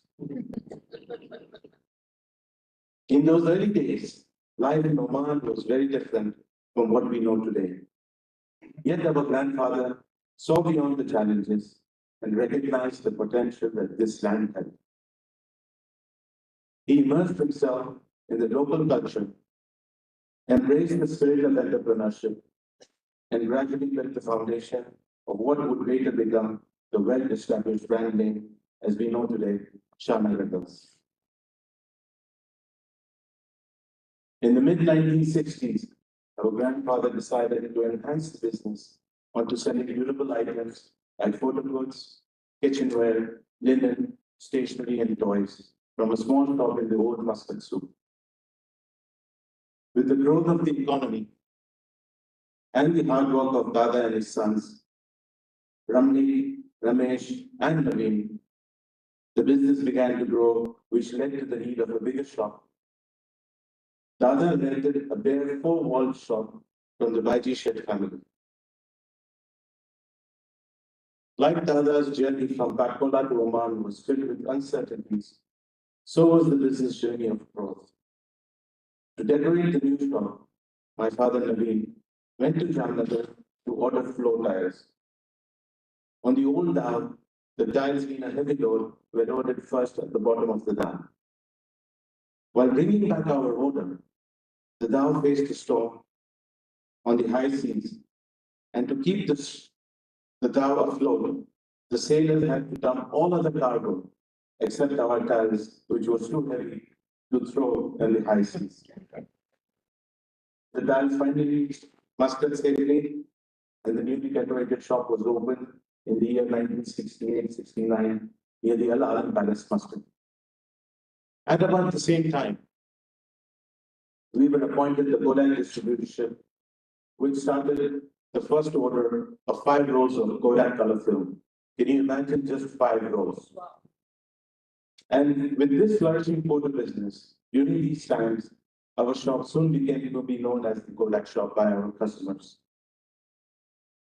As Oman progressed from the 70s to the turn of the century, urbanization, globalization brought about the changes in the business dynamics, where we extended our business lines to Kodak Express film processing, medical and industrial imaging, kitchen and office equipment, and fine art materials, and lately even an online e-store. The Kodak distributorship opened the doors for us to acquire 100 plus international brands, which we are the agents for today.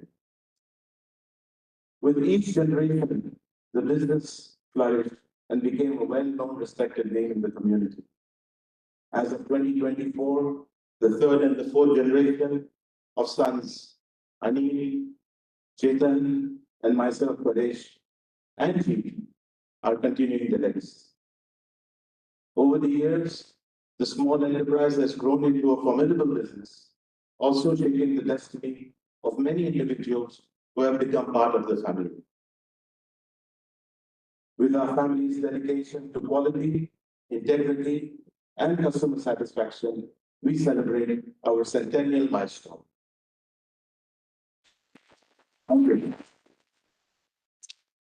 May the next 100 years be as extraordinary as the journey that has brought us here today. Sorry. I extend my sincere thanks to all of you here today, our patrons in this hall, for making our journey a success story. Thank you all, and good evening. Can you go through the presentation and explain the photographs to us Okay, sure. So, from the beginning? okay. Who are they? Okay. So, Say, yeah. So, That's my eldest uncle, Anil Bhai's father, Ramneek Shah. That's Chetan's dad, Ramesh Shah. That's my uncle, Shri Shah, who was a big businessman in Saham. And he passed away some time back.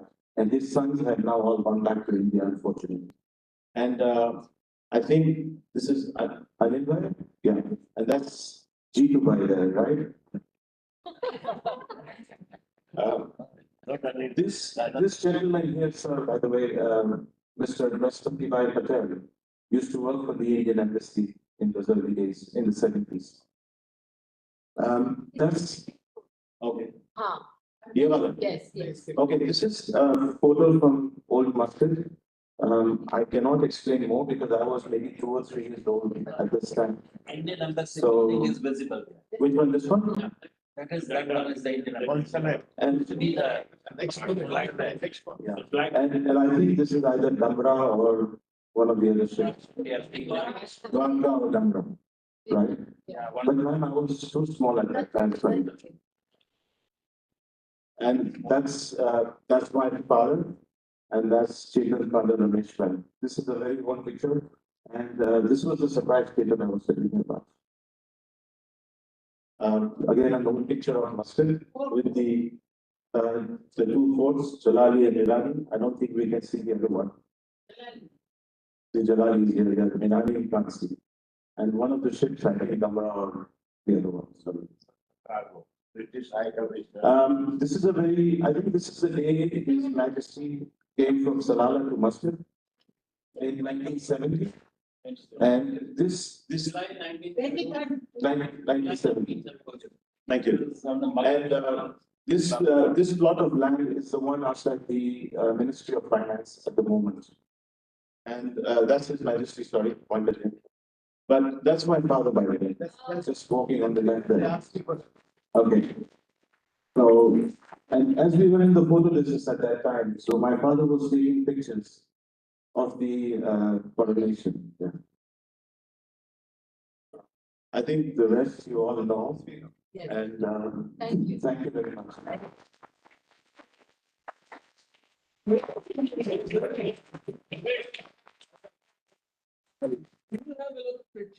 Yes, I do, sir. Oh, okay. Good to know.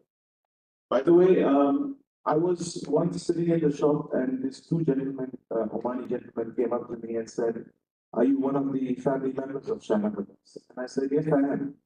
He says, "You must be having old pictures." And I said, "Yes, I do." And he said, "Can you bring them for us?" So I one day sat down and pulled out a few pictures. And one of them was the picture with my father there. And they have taken that picture from me. And they were so nice. They did not take the picture literally away from me. They brought a scanner to the showroom. They scanned the picture in front of me.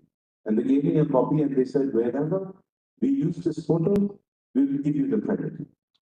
And this was from the National Records and Archives Department. And sir, I can definitely share more pictures with you if you want. The whole family has a lot of old pictures. Inshallah. Shukran.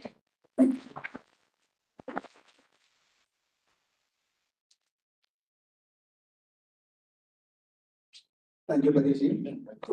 May I kindly invite His Excellency the Ambassador to the stage to present token of appreciation to Shri Sanjeev Sanyal. May I also request Shri Sanjeev Sanyal to come to the stage.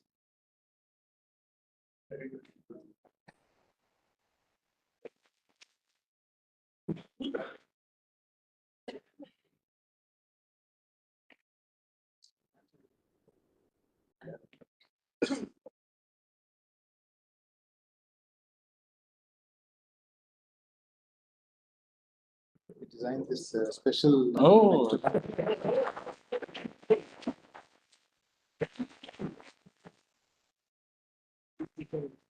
Nice. Am I the first recipient? Yes. Okay. Good. So we'll have it sent to you.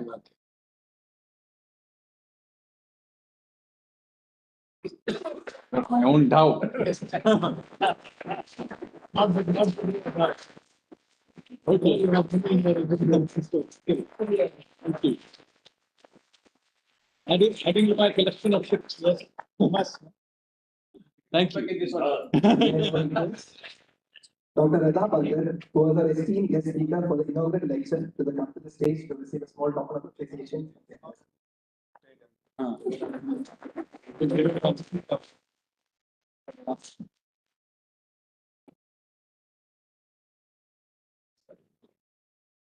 Professor, we missed out this in the first class because it was not very.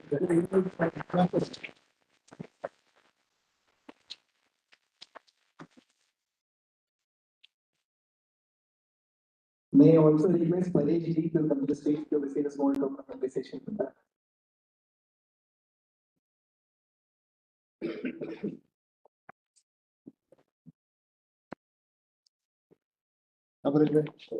Wait.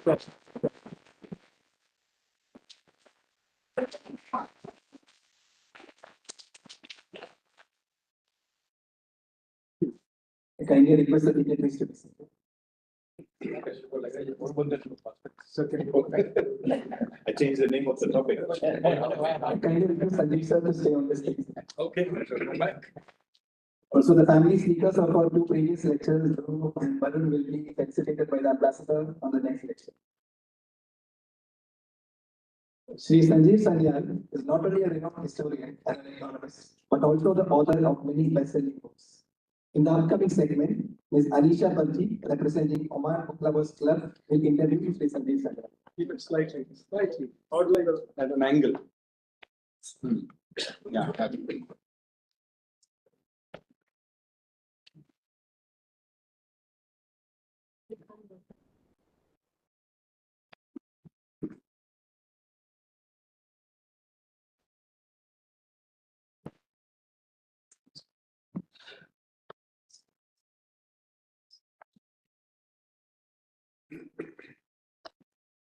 How's it?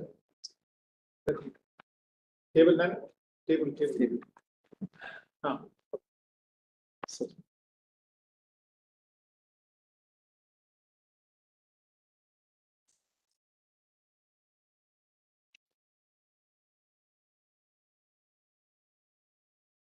Good evening, everyone. His Excellency Shri Naran, Ambassador of India to the Settlement of Oman, Mrs. Divya Naran, spouse of the Ambassador, our esteemed Speaker, Dr. Sanjeev Sanyal, distinguished guests from the Omani and Indian communities. I'm deeply grateful to the Indian Embassy, Amit sir and Divya ma'am, for this opportunity, incredible opportunity. I'm really honored to be here today representing Oman Book Lovers Club. A very brief introduction. Oman Book Lovers Club is a community platform founded for the sheer love of books, growing through the love and support of the community. In 2 years' time, OBSC connects 15,000 plus members through our 13 segments and activities for all age groups and all kinds of readers. I'll go join Mr. Dr. Sanjeev. Thank you so much, sir, for the time. Thank you. Thanks a lot. Please. So, Dr. Sam. Yeah, it's working. It's on. Yeah.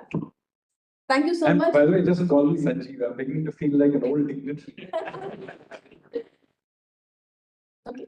So, first of all, thank you so much for your enlightening lecture. Very interesting to know about these topics, the history that connects the Indian Ocean and the land marks involved. So, as Oman Book Lovers Club, we are here to focus on your books and your journey as an author. So, I'd just like to talk about briefly about your books. If you could tell us briefly about all the books that you've written, just an introduction, and your journey as an author. What inspired you to take to writing and publishing your books? So thank you very much, first of all, for giving me this opportunity to talk to you about life as an author, because I mostly spend my time as an economist. Let me say that if you had ever met me when I was 18, the last thing you would have imagined is that I was going to become an author, and that also writing books on history. Because I'm what is called would be called a science maths type. Oh. So at 18, I mean, I ended up being in economics, but I, could have ended up in the sciences either. So by some random choice that I made at 18, I ended up as an economist. But even there, economics is has mostly about statistics and those kinds of subjects. So it is not a very literary subject, let's say. So I don't think I ended up being a writer because I was particularly interested in literature or history. I mean, I had a general interest in history like many other people have. But I don't think anybody, myself or my teachers or my parents would have thought that I would actually end up writing. So my writing, when I did begin to write, was really as an economist, writing, sorry to say, very boring things, financial market reports. So that's what I began writing, and I would write articles in the newspapers. Even in college, I used to do that. So it's only somewhere in my 30s that I began to think of writing something other than economics reports. In fact, even today, by the way, the bulk of my writings are economic reports. They're mostly not in my name because I write, they are published in the name of the government of India, the economic survey and so on. So they may bear my name somewhere in there, but it doesn't get published in my name. But my journey as a writer started by accident, and I'll tell you how. So at that time, I was living in Singapore, working for a bank called Deutsche Bank. I was the chief economist for Asia, Southeast Asia at that time. This is early 2000s, 2002, 2003, somewhere in that time zone. And at that time, for no reason at all, one fine afternoon, I decided to write a short story. And then I'm not quite sure why, over the next few months, I wrote a whole bunch of those short stories. What was the short story about?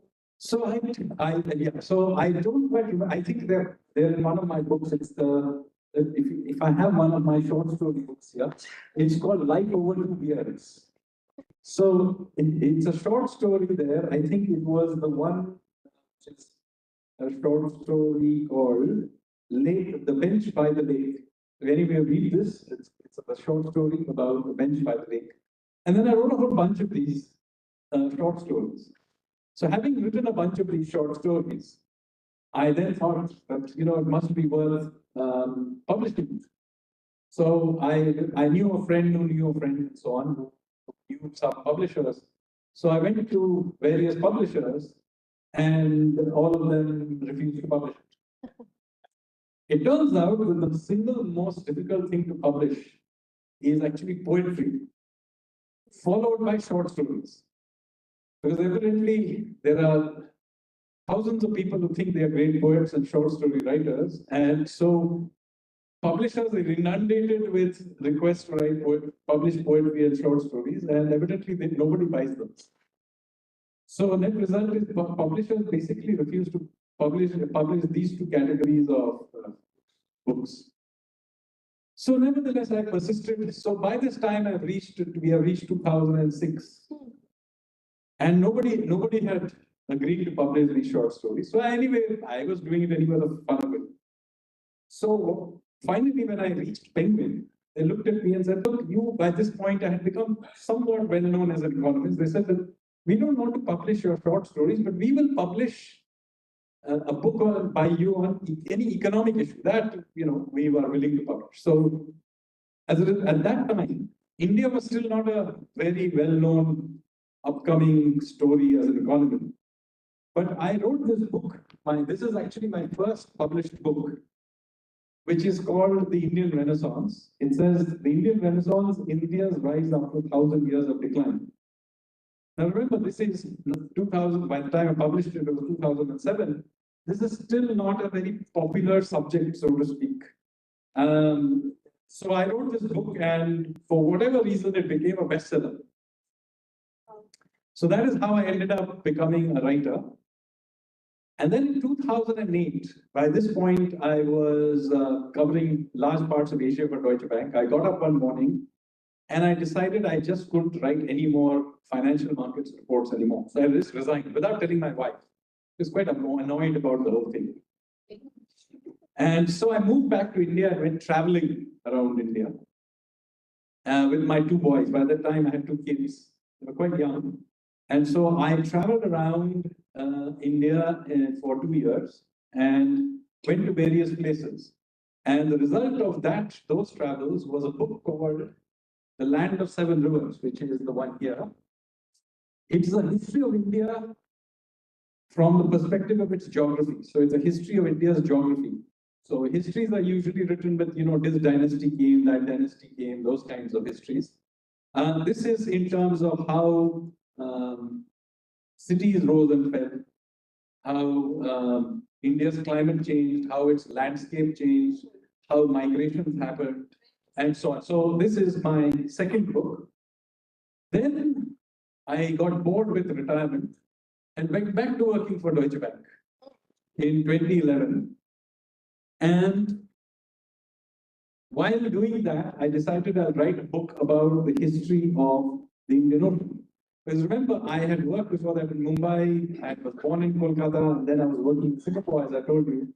So I had lived in and around the Indian Ocean, and nobody could show me a good book about the history of the Indian Ocean.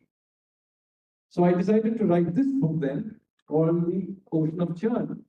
And as a part of this research, in 2013 or 14, I actually came to Oman for 2 weeks and drove all along the coast. I went to Seoul, I spent time in Muscat. I also went inland to 2013 or 14, I forget, to Nisba and various mountains there and so on. So I had a great time doing that.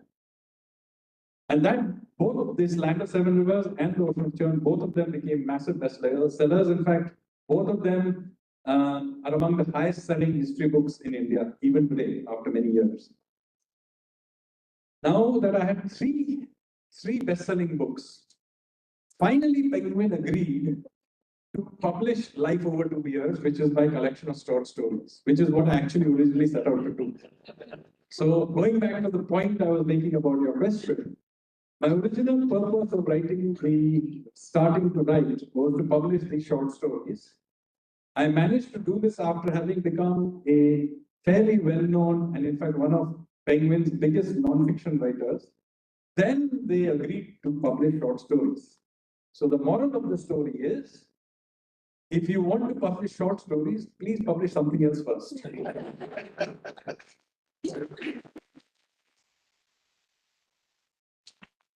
The highlight of today's lecture is the Ocean of Churn. Tell us a little bit more about it. You already mentioned it in your first answer, but a little bit more about how you research apart from Oman travel. What else did you do? So one of the things anybody who reads my books will realize, I visit something like 80-90% of the places I write about. Now this is important to me because you see, in the old days, you spent a lot of time in the archives and all kinds of other things. But I am a writer only of the last 15 years, which is the post-internet age. And a very large part of the archives are online. So I don't have to go and spend like an earlier generation in some library dusting books. If I like a book, I buy it on Amazon, or I find some pirated PDF if I can't. Or there's a huge amount of information in, which is digitized by various archives, museums, families, all. So while once in a rare while you may actually have to go and dig in an archive, etc., good proportion of the information is available on Google if you know how to mine it. So what is the value add I'm bringing? So I actually prefer to visit the places that I write about. And I discovered that gives a really unique perspective because first of all, travel has become a lot more easier than it would have been in the past. Secondly, you see, much of what is written does not make sense unless you actually visit the places. So for example, if you are reading the writings of some ancient or even medieval traveler, he may say that I went here and then I turned left and I did this and then. See, a person who's only reading archives will not understand there is some importance of the fact that he turned left as opposed to turn right. And it's only when you go there and you turn left at that point, you realize, yes, this makes sense. If he had turned right, he would have said something else. And I find this is quite important. When you go to a place, you get all this flavor. Like, for example, today I found out this amazing information about this song. I'm really going to pursue this, by the way. I'm a bad singer, but so don't ask me to do it. I'm singing it, but I'll try and get somebody more talented than myself to do. But these are the kinds of nuggets you get. For example, I find out the fish oil is actually sardine oil. Now I will make sure it's sardine oil, not German. And so on and so forth. So as part of this travel, you really get a flavor of many of these things. And by the way, this story of Narottam also is totally not there in any Indian literature. It happened to be that I was here, and the Khimji family was very kind to invite me into their homes, and they also arranged for, I forget the lady's name, who was a researcher who was working with, who was there, I think she was a British lady, who told me about this, and then I found it, then once I was looking for it, I found it in other, because once I knew what I was looking for, I did find references to it. But this story of Narottam I found quite fascinating, because it's a story of an Indian in Oman who did something which changed history. But again, nobody in India had any clue about this. By the way, I have similar things even in the other parts of the world. So just like I came to Oman, I drove down the coast of India on the east side and up the west side, coast. So down the Kerala coast, up the Tamil coast. I went all along Kerala, the Odisha coast. Went to Gujarat. For this book. See, I did it over time. It's not like I'm researching for a book and my income doesn't depend on it. So what I do is I wait for the next holiday. Then you can travel anywhere. So, you can go to Angkor Wat. So I went to Angkor Wat. I went to see Borobudur and Bali. I went to Vietnam. These are nice places to visit anyway. But if you go there with a certain purpose and you've researched the texts and so on, then when you arrive there, you're looking for, and it begins to make sense in a different sort of way. So along the way, I found many such interesting things and interesting experience. And by the way, when you're traveling like this, I take it as it goes. So if there is a good 5-star hotel in that location, I definitely go and stay in the best location.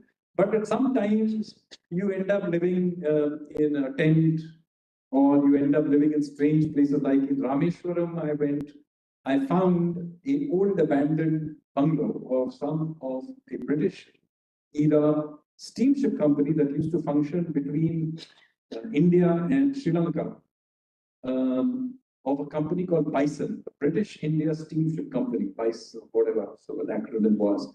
And there was this abandoned old bungalow, which an old couple was still living there.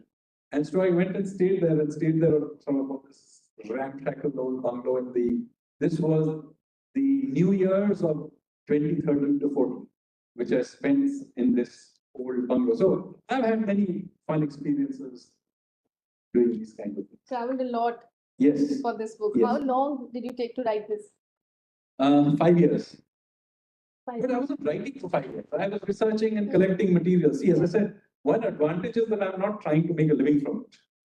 So I do it as it goes. Even the ship project, I thought about it before I joined government in 2015. While I was writing this book, I thought, hey, there was this great famous voyage of Thor, what's his name, who did it between Easter Island and Peru on a raft. Kontiki expedition. Oh, Kontiki. Yeah, the Kontiki expedition. So at some point I said, hey, this Kontiki sounds like a go. Why hasn't no Indian done this? So I had it at the back of my mind somewhere. Then I joined government, so I wrote a 3-page proposal. Then that proposal went nowhere. Then at some point, I was presenting something to the Prime Minister about something totally different, and I mentioned this. He mentioned that there had been a reed boat attempt from Oman to Gujarat when he had been Chief Minister, and that boat had sunk. Yes, 2005. 2005. So he said that had happened. So then, things got going, and then at some point in time, the Prime Minister Modi then gifted me, because I showed interest in the subject. He had found a 14th century manual for navigating in Kachi, old Kachi, medieval Kachi, for navigating these oceans, which had instructions of how to use the stars to navigate. So he had got it translated into English. So he gave me his copy. Wow. Which is the one I'm talking about. I still haven't figured out how to use it. But the point is, as things got along, I then began to put more and more flesh on this proposal. And finally, the Ministry of Culture showed an interest in it. And then the Navy said, yeah, this is a great idea, we'll help you do it. And then lo and behold, at some point in 23, it became a reality. And now I'm actually building that ship.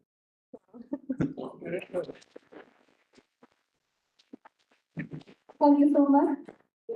Yeah, and by the way, along the way, I discovered the Jewel of Muscat project as well. So that was.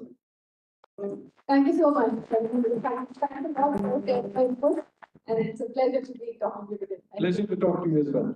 Thank you so much. I'm supposed to sign a copy Yes. for your club. Yes. Yeah, I can do that.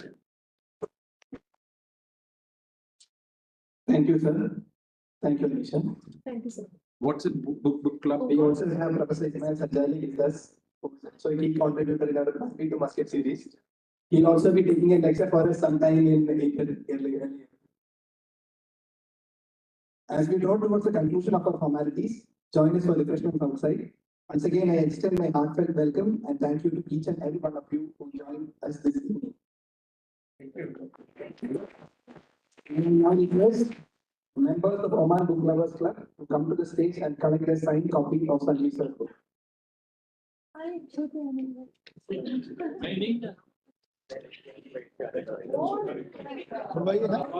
So, yeah. Such a pleasure to have so people around. I hope, I don't know if you read any of it. Okay, then.